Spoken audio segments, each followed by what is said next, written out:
struggle goes on, and in some ways has gotten worse. A successful society where freedom is enshrined requires freedom of the press, a rigorous, active, questioning press to inform and educate and report and hold people accountable. And there's an alternative vision of a totalitarian, backward model of governance that the Taliban represented. And with the withdrawal of or substantial reduction of Western forces, they see an opportunity perhaps to reassert control. And we saw the attack on Kabul just a few weeks ago where 62 people were killed right in the heart of the city, right, close to the defense ministry. I mean, what sort of message are the Taliban sending when they do that in the heart of the city now? Well, that sends a terrible message, but from their point of view, it's a message that you're not safe anywhere. We can get to the area very close to the palace where the president of the country stays.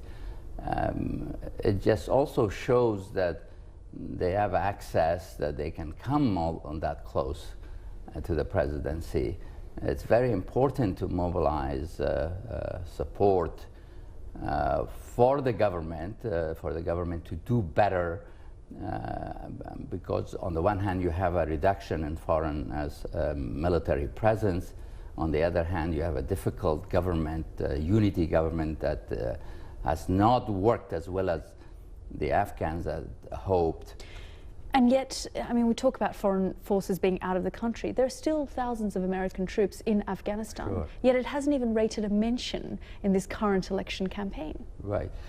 I think that's good in some ways, which means that it's not controversial to have some forces there. My concern is that... But do you think people don't care anymore in America? Well, or that they're okay with some level of forces to stay there. Attention sometimes can be bad, where people say we ought to get out. But there will be a debate, I am sure, in the general election about Afghanistan, because I think the current administration is planning to reduce the force by the end of this year to about half of what it is today. And I don't know whether the conditions will be such, whether reducing the force to 5,000 would be the prudent thing to do. You recently hosted Donald Trump in Washington. Would you work for a President Trump? Was that an endorsement?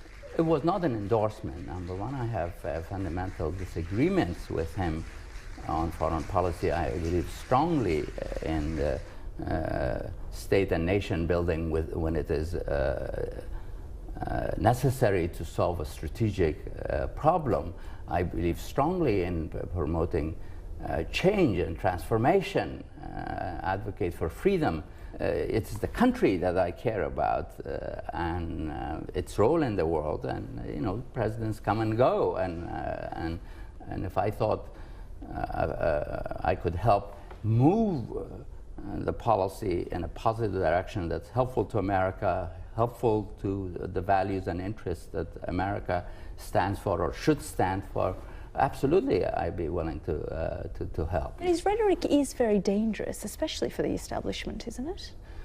I think the establishment sometimes does need to be shaken up. That I also believe that you can be set in your ways while the world around you is changing.